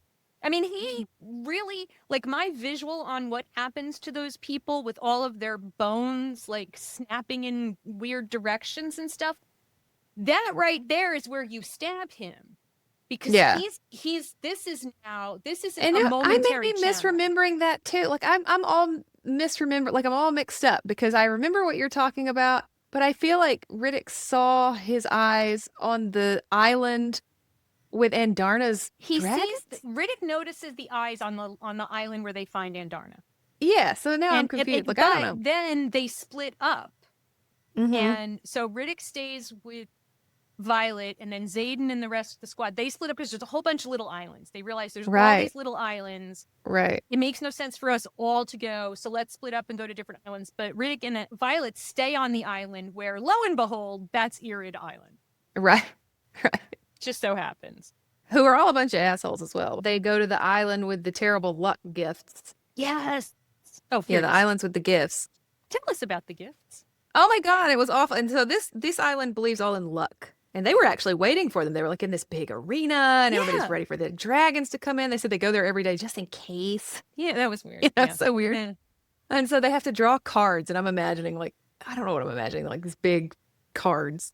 Big and whatever they cards. get, that's the gift they have to get, and they're not allowed to complain. Yeah. Again, these are such weird greetings that they have for people coming in. Do they do this to everyone or just these people? How often do they play this game? Like, everybody in the stand seems to know what each thing means. I know I never want to go there. Yeah, one of them gets a cat. Great. Please.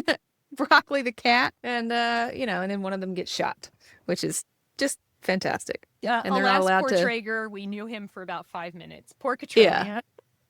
And so they get like 40,000 troops out of this deal because they didn't cry when he died. I mean, I don't know. I just Yeah, thought the yeah. whole So thing was they're weird. like, okay, well, when you need us, we'll send 40,000 troops. Mm-hmm. And then, yeah, those 40,000 troops do show up at the last minute. Did Eric go to get them, or did Garrett go to get them? I don't remember. I don't remember how I they don't knew to know. come. See, it's like this book is so complex. And Xaden gets a glass box, and that ends up meaning something, and I have no memory. There's a whole thing about the sword. Is it the dagger or the sword of Orisha? And it has an emerald in it. And that then ends the up on her emerald finger. is missing. Yeah. And then it ends up being a wedding ring on her hand. Right. I don't remember what that was emblematic of. I also assumed that her broken compass was going to mean something. Me I assumed too. all these gifts meant something. The empty, rusty bucket. Yeah. So, yeah, Traeger gets shot in the chest, and then his griffin dies, and it's horrible. So that's why Violet and Riddick stay behind, because they're like, we're going to burn Traeger and his griffin. You guys go check out the other islands. And then Riddick's like, so about your boy's eyes. Mm-hmm. We need to talk about this, and you need to tell everybody. And then, out of nowhere, ta-da, Irids. Guess what? We just so happened to go to the one place that they were. Yeah, and they were here the whole time. Mm-hmm. Isn't there no magic because there's no dragons, but there's dragons on this island? But these dragons are very snooty dragons. Very snooty dragons, like super snooty. But maybe they're also right. I mean, they're basically like, this whole thing that you guys are all doing over there on the continent at that war college is screwed up. It is. Andarna, what the hell is wrong with your tail? And that's disgusting. That you would mutilate yourself for these people. We discover that it doesn't have to be that way. That it's not necessarily natural for a dragon to have some sort of funky tail. Mm-hmm. Which it seemed like that was a weapon tail. Weapon tail. Like that seemed like it was a natural thing, right? Because they all get one when they they're all gone, get one. But then nope. And they make Andarna feel really, really horrible about herself. And they're like, no, you need to go away. You've shamed yourself. And no, you can't learn from us. But what a shitty way to do, because the whole point was we left you with them so that you would be the better way, but we didn't tell you anything about that, and we didn't give you any instruction, and we didn't, you were left by yourself to make your own decisions. Yeah, that whole thing didn't make sense. I mean, at least Superman was left with a little crystal that then he could create the Fortress of Solitude and get the whole history of his people. Yeah. She's just in an egg. And then when she didn't make the right choice, they shunned her. Like, you get one shot, you didn't do it right, so too bad. Didn't do it right. Nope. That's the kind of people we are. And right. My heart broke for her. Yeah. Absolutely broke for her. But the book's not over. No. Wait, there's more. There was just a lot of battles, it seemed like, back and forth with the Venin. Here we go, just lots of different they also go back to school again. Yeah. Because then they're like, now they have to try to do the running dismount and the battle mount. Like they're still learning, but also we're sending you into battle, and that's where Sawyer has to put a spike on his shoe so that he can climb his dragon. And I love that Taryn and Violet's, but I think it's Taryn's solution to the battle mount is he's like, oh no, we got this. I'm just going to pick you up throw and you in the air like I've been doing every time you fall down. And the way that I picture it, I know we're probably supposed to see her like doing a really cool like somersault and grabbing on. The way I see her, she's just a rag doll, Raggedy Ann just on the top up there, just limbs flailing. That's how I pictured it in my head. It's really wild. So we're still trying to train her lightning. Bodhi does this whole thing where he's like, look, here's the deal. I want to drop out of school and go fight. And Xaden's like, dude, you're my heir. And clearly, look at my eyes, dude. Clearly, because now I have amber flecks, not gold. No gold anymore. That was so weird. I'm like, I'm over here going, do I know the difference between gold and amber? I'm like, do I ever see the flecks in anybody's eyes? Maybe I'm just not paying attention. I don't know. Like, I could not tell you if my husband has flecks in his eyes, and we've been together for 30 years. Are they gold? Or are they like, what's the difference in that color? I'm not really certain. I'm not sure either, but she can tell the difference. She can tell. Yeah, she knows. So he's like, no, dude, you're my heir. You have to stay. You have to do all this. And I do think that Bodhi is his Venin brother as well. I think so too, because he truly didn't like all this being told what to do. He wanted to go with him everywhere he went. So I agree with you. It has to be. Now, it will be a great twist if it's not, but that's what we're all if it turns assuming. out that it's like Dane.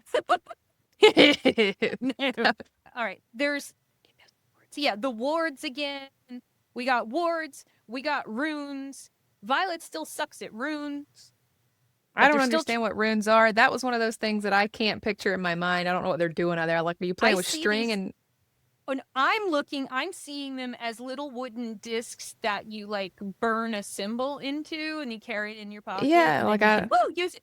Her sister, when they first get the islands, Mira gives her a rune and tells her it's a sunscreen rune. I don't think it is. Oh, no? No, it was more than it's that? something else. I just don't know what it is because she never tells us. Well, I mean, I just thought it could also be the way that people are like, you and I have been talking about. It's just ridiculous that they're flying so much, and people are like, come on, Rebecca, that can't be normal. So she's like, fine, I'll give them a sunscreen rune. Yeah. You know? Yeah, especially because Violet and her sister are described as being fair-skinned, while most of the other people on Quest Squad are people of color. Right. So we didn't even talk about that. There's amazing representation of people of color in this book. Like, amazing. But also, you know what? They sunburn too, so they need burns too. But I know aren't they covered head? But aren't they covered head to toe in black armor and goggles and stuff? All like they're pretty covered up. I guess it was for when she changed into her leather dragon scale bikini. Yes. So Violet dreamwalks. Okay. We find out that she has a second signet. And you get a second signet. And you get a second signet. Everybody gets a second signet. And it's dreamwalking. But also, the guy, the sage, I think he's also a dreamwalker. Okay. And so there's this really interesting thing. Once Violet realizes, like, she separates herself from Xaden in the dream.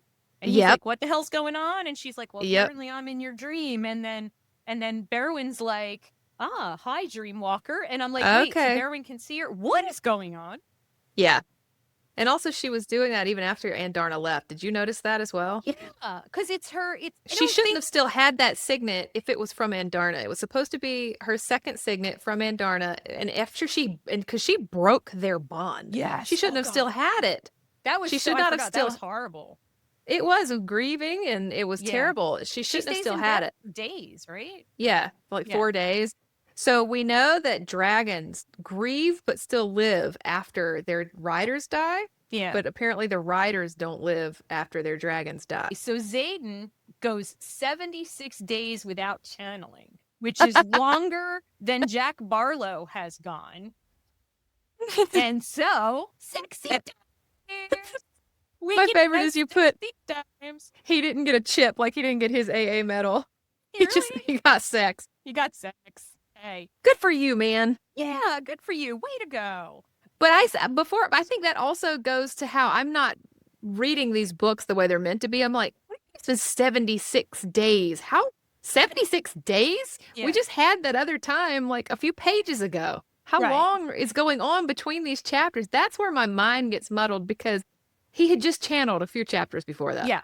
You know, and so time expansion, like because they go back and they go to school again, and that's what I find. Yeah, right. And she gets better at working with her lightning, and now she can split it into multiple streams. And so I wasn't picking up where that 76 days was coming from at all. Well, apparently, it was 76 days.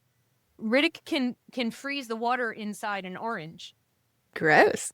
Which means that later on he freezes that wyvern. And I wonder how often can he do that? Because that seems like I don't know. A lot of power. Now I saw a theory last night that he's the brother. That was their theory, but I don't think so. Wait, Xaden channels on the island, Then he goes 76 days without channeling. So 76 days is 2.5 months-ish. I just don't think it's going to be Riddick. No. I don't think it's going to be anybody close to Violet like that, Yeah. like her group. I hope not. So Orisha gets attacked again.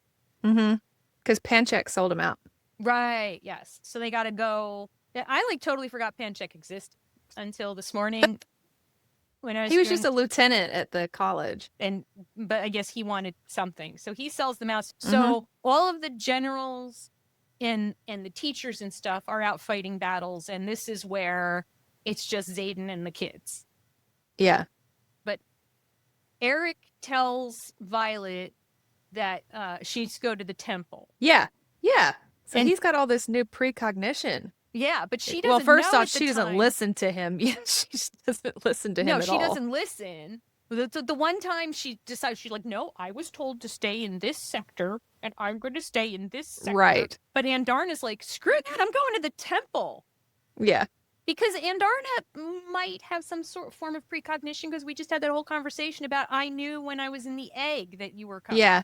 Right. The Temple of Dune. She does eventually go there. They have a standoff against Theophany. Mm-hmm. But Theophany sort of kills Mira.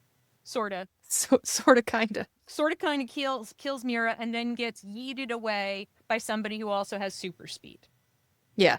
But some of the columns at the temple break, and that becomes important later. Mm-hmm. But we also find out that Theophany was dedicated to the Temple of Dun, fully to the goddess. So that explains her hair. And so we know that she was very powerful, that she was a priestess, and somehow a priestess ended up a Venin, and I would like to know her backstory. Yeah. It doesn't make sense what she says either, that she just would rather be a god than serve a god. Like, Well, okay. yeah. Okay, but you're not actually a god, but okay. Because you apparently have a boss who Right. wants Violet. But whatever. So then they have to get the wards back up, and you can't use the same dragon to power. So Andarna powered Which the is a other neat little thing. ward thing, Yeah. so she can't do it again. And they don't have any other seventh breeds. So they're screwed. Until Irid Ex Machina, Leothan, who was not real nice. But he was a little bit nicer to her than the other ones on the island. So he's the dragon. And he comes with another dragon who I don't know if we ever know the name. And he powers the ward. Yeah, he ends up being her, basically, they don't have a litter, but like her litter mate, like her nest mate. He was in the same clutch of eggs, I guess, but she didn't come Know out that. for 600 years. Shit So, happens. yeah. He's her brother, essentially. Essentially, yeah. So he comes and he helps her out. So he says, okay, Andarna, I'll train you, but you have to come back to the islands. We're not going to do this here with these crazy people. She breaks the bond, and that's when that happens. Yeah. Okay. And the book is still not over. It's still not over. They go to school again. I know. I mean, they're even talking about, like, I didn't go to history class. I'm like, girl, this is as bad as the Harry Potter when I'm like, everybody's dying and you guys are in history class and taking tests.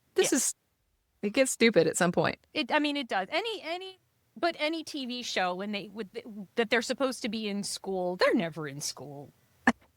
Like, they never actually. When do these people study? Like, I just watched 8 years of the Vampire Diaries. Yeah, that was my favorite part about the Vampire Diaries. Like, this kid died over here, and everybody's just in school the next day. Like, well, Vicky died. I guess it's okay. Mystic Again. Falls. A lot of animal attacks. Shit happens. Shit, that Crazy. happens. Yep. So Xaden is trying really hard not to go full Venin. General Melgren's still around. Yeah. Now, here's the thing. Now, someone in the comments can, unless you understand it, Okay. Liza, or someone in the Probably comments not. can explain it to me. So in the first book, when they explain General Melgren's talent, that he can see the outcome of a battle, Right. but he can't see if there are 3 or more marked ones. But the law says that they cannot gather in groups of more than 3. Right. That would mean that by law, they can hide from Melgren. Right.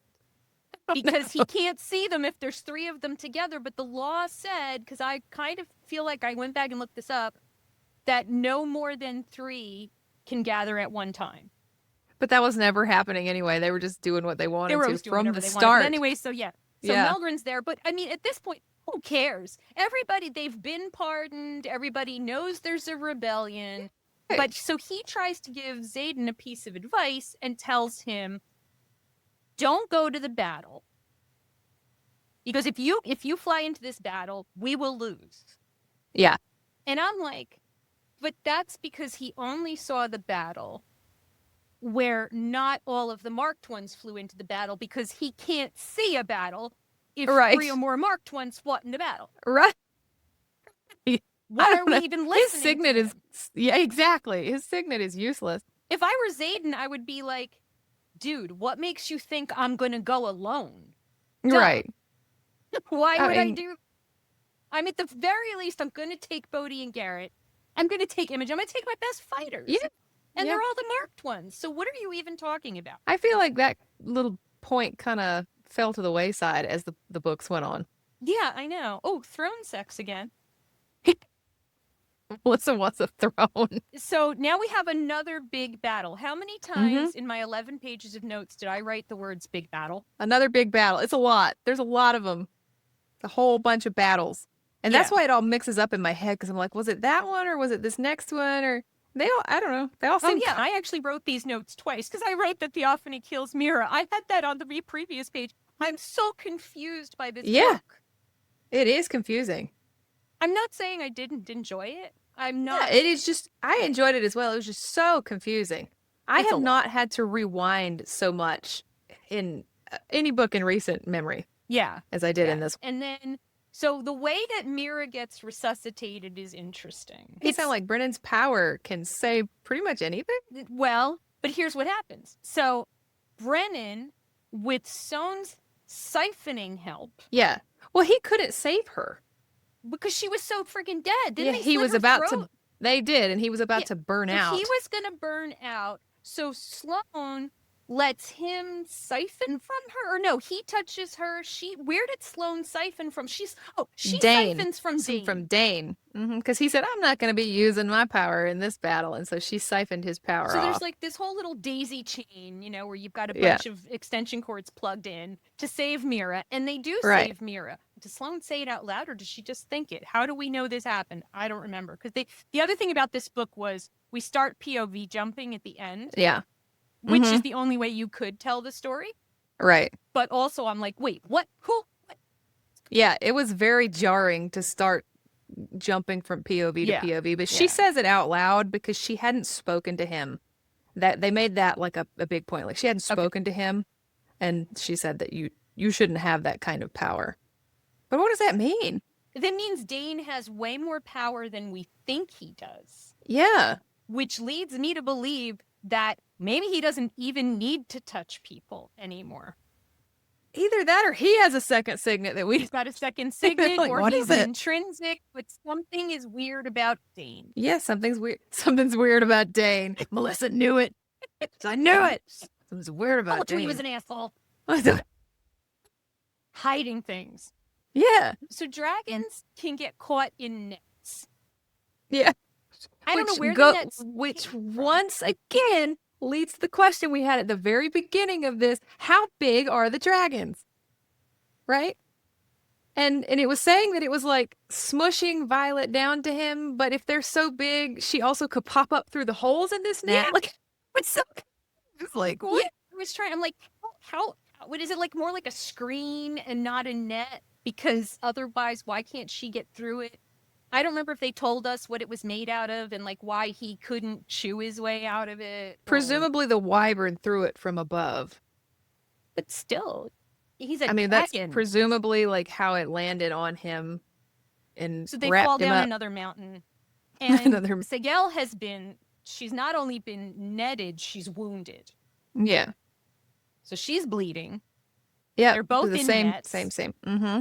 It's all kinds of crazy and screaming and screaming. And Xaden gets to see them kill Panchek's dragon. So this brings me back to the point of Panchak's dragon had to know his shitty plans and what he was doing the whole time, and he went along with it. So he was double-crossing them, telling the Venin he was their leak, Yeah. telling where Violet was all this time. And so the dragon just didn't care? And the dragon never told Terrence? Yeah, so that's what this all goes back to. How are the like Jack's dragon? They're just allowing their humans to do stuff that's hurting the Empyrean, presumably, and it hurting seems other like that would be dragons. the one cardinal rule. But there is some sort of a schism. By the time we get to Onyx Storm, doesn't Terran mention something about the Empyrean like now being in disagreement with each other? I don't know. About That's something. Yeah. We're gonna join with the Wyvern versus that's a big one. If that's a huge true. one. If that, I don't know that was what they were agreeing on. Is it Sloane who gives her the letter, the scroll from Eric? Somebody gives it to her. Yeah. And she was just like, yeah, she's probably writing me a note for, I don't have time for this shit. And she shoves it in her pocket. And I'm like, Prince, we want to read the note. I mean, he knows we're in the middle of a battle. She'd already ignored him about the temple, and now she ignored him a second time. Really? Ignore him at your peril, girl. Mm-hmm. Because he gave the whole time you've been flying around with a weapon that could kill Theophany. Yeah. And like came right in the right time though, Melissa. Yes. Well. Hook her in the ribs. Yep. She's like, I'm trying to get out of this. What's that? What's in this stupid scroll? Right. It's a piece of rock. What am I going to do with a piece of rock? Right. It took her way too long to get it there. did. It really, really did. But Andarna's back. Yes. So, which we don't know why, of course. No. Or how. But it could have been 120 days for all we know. We don't know. How long it's been. We don't know. World's fastest education, or maybe across the borders, she was like, Violet's in trouble, or even though they're not bonded anymore. I don't know. I don't know. Then things get really confusing because after she kills Theophany is when the POVs start to change, right? I know. And that, it is. And that really, it's like jerked to a halt. I was like, whoa, wait a minute. Who's talking right now? And then I do love that we got to hear from Imogen. Mm-hmm. Because she's a much more fleshed out, full human being to me now. Yeah. Right. Because we get a very quick glimpse of what her time at Basgaith was like and how much Quinn meant to her. And basically Quinn is her Rhiannon. That's right. Right. They were friends from the parapet. And that was like Liam's death. Even though it was. Until that point, I mean, I thought Quinn was okay, but she wasn't like someone that I was gonna like cry. But that whole scene was just so sad. It was heartbreaking. Melissa has written, Xaden channels Bigly to save everyone. That's what you wrote. That's kind of, that's a summary of, because I don't even know that there's so many different things going on in this battle and everybody's getting beat to shit. And then all of a sudden, like, because Violet's still out in the field where she killed Theophany. Mm-hmm. And all of a sudden the shadows come. And they're like, the shadows just go through the city and kill all the Wyvern and the Venin. Yeah. And some people they weren't supposed to. Yeah, Apparently. And then it comes by and it gently caresses her on the way. Like, hey girl, love you.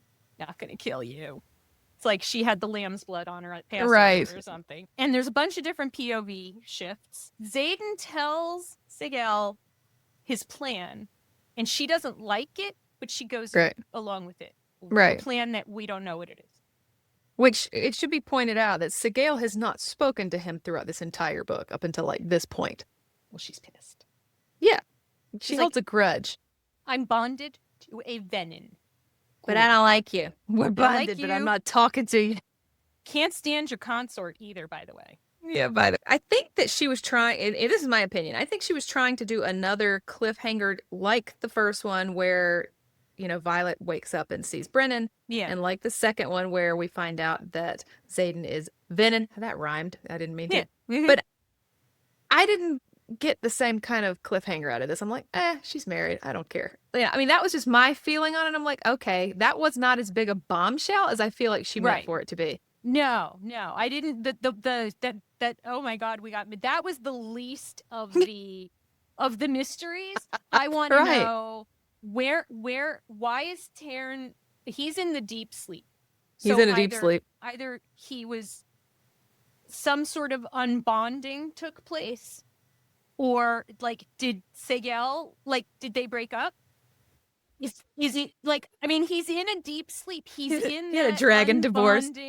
or exhausting your. Now I know he fell down a mountain, but he's done that before, and he hasn't gone into the deep sleep. 6 eggs are missing, and Violet's memory has been wiped by Imogen because she told her to. And those are much more pressing questions than you got married. We don't care. And also, she's now queen of. I guess she's queen of Tyrandor. Is she queen of Eurasia? What is she queen I don't of? know. She's queen of something. Something. She's queen of something, and that ring that she's wearing, I believe, has the stone that came out of the sword. Right. I think that there's like a shred of Xaden's soul in the stone. Wow. Neat. There's got to be something. There's something in the stone. There has to be. It's like Jurian. Yeah.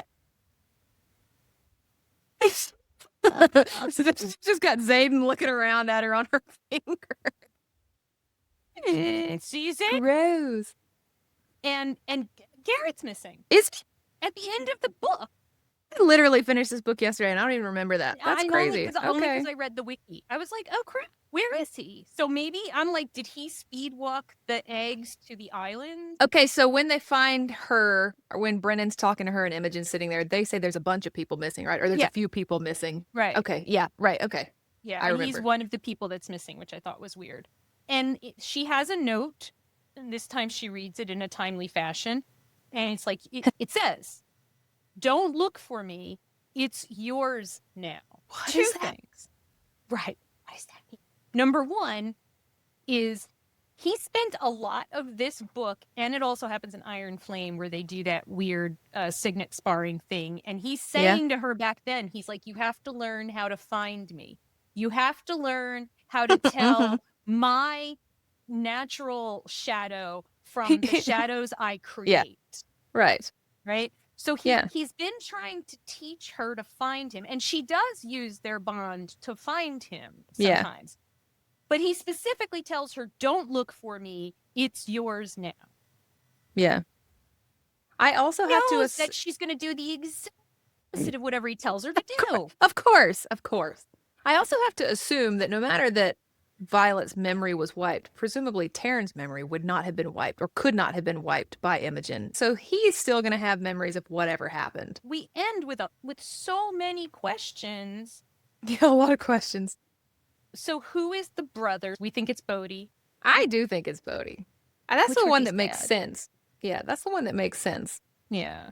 There was something that was said about the dagger, like it could only be used by one who has been dedicated or who has given themselves to the god. And she used the dagger when she was at the dedication. The reason she's only got half silver hair is because the priestess stopped it and said her future isn't set yet, and she has to choose between two paths. And one path leads to her becoming a priestess, and the other one might not be so good. And so we're assuming that maybe that's why her mom forced her into the Riders Quadrant. Maybe. To prevent the other future from happening. Like maybe her mom was like, well, maybe being a scribe is the bad path. Well, her mom was pissed. I mean, they didn't agree on any of that, so no. I don't know. I don't know. We really need to talk to Violet's grandma because she seems to have a lot of information. We do. We need to find grandma. Well, I mean, Mira found grandma, so we need to talk to grandma. We even know where grandma is. Mm-hmm. But Brendan and Violet are really pissed at Mira for going to visit grandma because they have drama. Right. But I'm like, especially once her mom was dead, I would have been like, okay, I need to go talk to this woman. Yeah. And get the story. They seem so reticent to talk to her, but it just doesn't. That also doesn't make sense. I know families are weird though, so no. I mean, I understand no contact with family members. Like, I do, right? That. But in this particular situation, I think she needs. I think we need to talk to grandma. Yeah, grandma's got some important data. Did Xaden mean when it's yours now? Did he mean Terrandor, the country? Well, he could have meant a lot of things. There's or a did he lot of mean the things. rebellion is yours? I'm You're in guessing, charge now. yeah, the only thing it makes it seem like he meant the throne, like the throne is Yeah. yours, you know? That's the only Yeah. thing I can get out of it, but who knows? Yeah, and so we have a lot of unanswered questions, and there are so many theories on them. So many. If he's Venin now, does that mean he has to break his bond with Sigale? If he's gone full Venin, I think he has to. Right? Did they mention where Sigale was at the end? We know Well, she was Taryn's in just the Deep there. Sleep. Yeah, she was. No, not at the end. They did not mention. No, not at that end. She was with him when he channeled, but not after that. Yeah. That's why I was wondering, did the dragons break up? Because she's like, Yeah, look, I'm going to right. go with him. We can't let him go do this alone. I'm going to go with him, which would mean, and with that whole thing of Taryn and Sigale cannot be separated for more than 10 days, that wouldn't work. So they would have had to get a dragon divorce for that to work. Dragon divorce. And that might be why he's so sleepy. I don't know. Although presumably she'd be sleeping too. Yeah, that or he had to break the bond, like Violet says. Now she's bonded to Sigale. Oh God. Ooh. Now we're really just guessing here. We're just guessing, but we want you to guess. Yeah, I We've want to been know what talking everybody for thinks. a really long time. I'm sure you guys have been typing for a really long time. Yeah, I want to know what you guys think. I'm sure there are lots of comments that are happening that are like, "You're so stupid. That's what happened." Please go ahead. Because We know. we know. We tried so hard, but we are not organized thinkers. Well, I mean, we tried. We tried. We tried. You'll see the notes. You'll see that we tried. We did. It was just really, really, really, really hard. So, in terms of when we're going to get the answers to all our questions, not for several years, because she did say, I can't do 15-hour writing anymore, right? She just posted this week that she finished the last edits on the Fourth Wing graphic novel. Oh, nice. She has not even started the next book. But she also said that it was nice to revisit all of the characters, and it gave her a lot of ideas for the next book.